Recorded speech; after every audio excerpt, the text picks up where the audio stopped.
ये आकाशवाणी जयपुर अजमेर है। अब आप रितिका गुप्ता से डीग जिले की चिट्ठी सुनिए। इसका आलेख तैयार किया है आरजू शर्मा ने। भरतपुर जिले से अलग होकर बने डीग में पिछले दिनों लोकसभा चुनाव की सरगर्मियों के साथ ही भीषण गर्मी और लू का दौर जारी रहा। हाल ही में भरतपुर लोकसभा क्षेत्र के चुनाव परिणाम में कांग्रेस पार्टी ने जीत हासिल की है। यहां से कांग्रेस की संजना जाटव ने 51,983 मतों के अंतर से अपने निकटतम प्रतिद्वंदी भाजपा के उम्मीदवार रामस्वरूप कोहली को मात दी। संजना जाटव को 5,79,890 वोट मिले। वहीं रामस्वरूप कोहली ने 5,27,907 मत हासिल किए। तीसरे नंबर पर बहुजन समाज पार्टी की अंजिला जाटव रही। इस सीट पर कुल 6 प्रत्याशी मैदान में थे। इनमें से 3 निर्दलीय उम्मीदवार थे। नोटा दबाने वालों की संख्या 5,443 रही।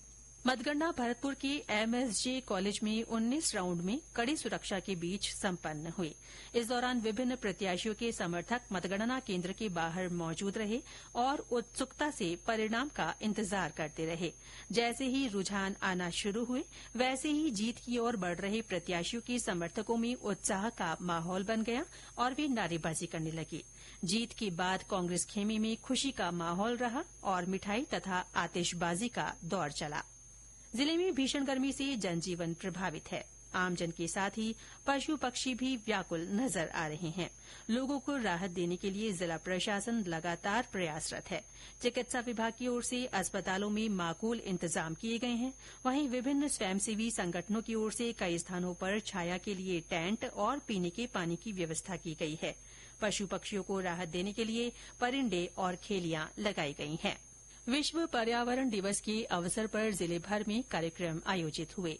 इसी कड़ी में कलेक्ट्रेट परिसर से आमजन को जागरूक करने के लिए एलईडी वैन को रवाना किया गया। वैन के माध्यम से लोगों को ज्यादा से ज्यादा पेड़ लगाने के लिए प्रेरित किया गया। इस अवसर पर पॉलीथीन बैग की रोकथाम के लिए कॉटन बैग्स भी वितरित किए गए। जिला कलेक्टर श्रुति भारद्वाज ने जिलेवासियों से पर्यावरण संरक्षण का आह्वान करते हुए कहा कि वे पर्यावरण सुरक्षा की जिम्मेदारी लें और प्रकृति के प्रति अपने दायित्वों को निभाते हुए मानसून से पहले पौधे जरूर लगाएं। इधर वन विभाग ने पौधरोपण की तैयारियां तेज कर दी हैं। जिले की नर्सरी में विभाग की ओर से औषधीय और छायादार पौधे तैयार किए जा रहे हैं। इनमें बरगद, पीपल, आम, शीशम, इमली, अर्जुन और नीम के पौधे शामिल हैं। विभाग ने लगभग 1 करोड़ रुपए की लागत से इन पौधों को तैयार किया है।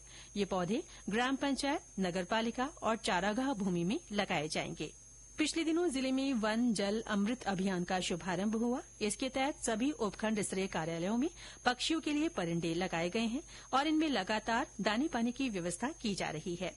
इसके साथ ही गोविंदगढ़, गढ़ road bus stand, Bhagat Singh circle bus stand और अम्बेडकर पार्क में प्याऊ लगाए गए हैं। विमल कुंड, परिक्रमा मार्ग, गया कुंड और श्रीकुंड के साथ ही सार्वजनिक स्थलों की साफ सफाई और पौधरोपण किया जा रहा है। जिले के प्रभारी सचिव वी सरवन कुमार और जिला कलेक्टर श्रुति भारद्वाज ने पिछले दिनों जिला स्तरीय अधिकारियों की बैठक ली।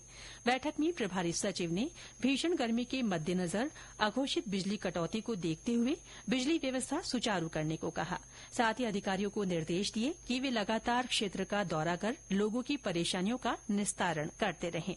इसके साथ ही सरकारी विभागों के सभी कार्यों को ई फाइल के माध्यम से निपटाने के निर्देश दिए गए।